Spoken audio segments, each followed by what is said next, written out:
Hello, this is Lita from Online Learning Services, and I'm a member of IAWG. If you are unfamiliar with IAWG, the Institutional Assessment Working Group is a committee that collaborates on campus-wide assessment. We look for trends or common themes across campus for both program assessment and administrative offices. Our team submits a report about the assessment to the president of the college at the end of the assessment cycle. Each year, we host an assessment day that trains staff and faculty on how to submit their SLOAs and SOARs. In this video, I'll be going over how to use our new SOAR form. If you need access to your past SOARs, you can find them in the Institutional Effectiveness SharePoint site. If you need access to your past SOARs, you can find them in the Institutional Effectiveness SharePoint site. To find the forms, go to the Institutional Effectiveness SharePoint site. You will need to be logged into your St. Rose SharePoint account in order to access the SharePoint site. Next, go to the Resources and Reports for Assessment page. This is the section where you can also find your past SOARs to use for reference. Next, select the 2022-2023 SLOAs and SOARs folder. Then, select the Annual SOAR Form 2023. The questions in the SOAR form are the same as the original PDF form, but much easier to read and enter information.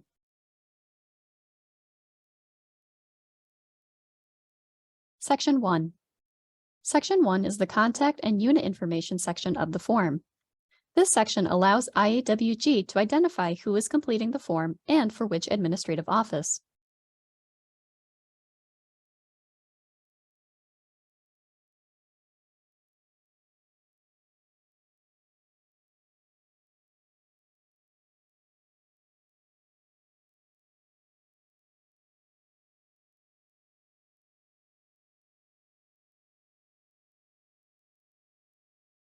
Section 2. In the original PDF form, Section 2 is a grid. SharePoint only allows you to display questions one at a time, so it looks slightly different, but the questions are the same as years past. The first question for this section asks you to list all the unit goals.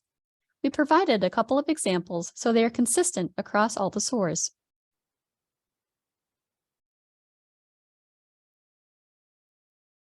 The next set of questions for this section are related to each unit goal. For each of the unit goals, you will select the goal's alignment to the strategic plan. We provided the link for the strategic plan to use for reference, but the goals are also laid out to minimize confusion and going back and forth.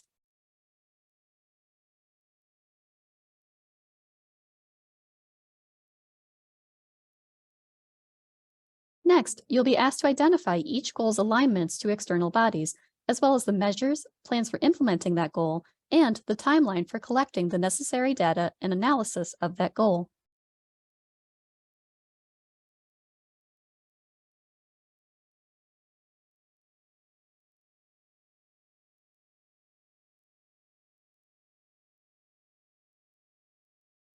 In most cases, units have anywhere between 3 to 6 goals. The first set of questions for Unit Goal 1 are required, but we encourage you to use as many as needed. If your unit has more than 6, please contact assessment@stros.edu.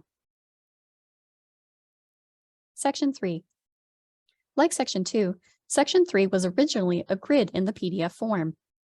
For the SharePoint form, the questions are in a linear format, so the questions are grouped with each numbered unit goal.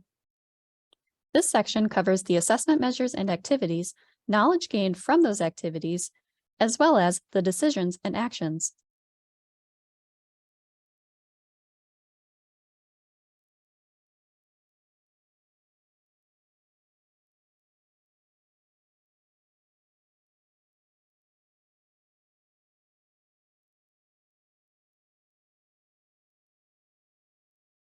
At the bottom of this section, there is a differing question asking how the unit conducted the assessment-related activities. There is also a notes or comments text box for you to enter more information if needed. Section 4. Section 4 has a series of questions related to the assessment activities conducted by the unit. How did your unit follow up on assessment decisions or actions from the previous cycle? What insights were gained? Were there other assessment activities not directly related to the goals? And lastly, a question relevant to retention. Section 5. Section 5 allows you to upload any relevant documentation for your assessment. Each button allows you to upload a maximum of 10 documents.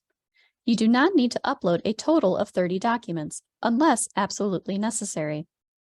We wanted to ensure that there was enough space to upload the necessary documentation.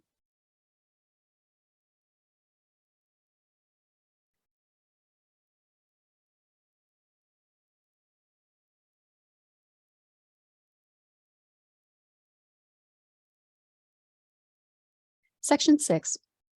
This section asks for the visibility of the unit-level outcomes to members within the unit, as well as students. It also asks to clarify whether the outcomes are directly linked to each other and the team's performance as a cohesive unit. Continuing with the questions, please include how the analyses and findings are shared among team members of the unit, as well as collaboration efforts across departments. Section 7. While not a required section, it is helpful for IAWG to receive feedback on the SOAR process, as well as assessment needs for the unit. We also encourage members to provide a narrative executive summary about your team's unit and the assessment process conducted.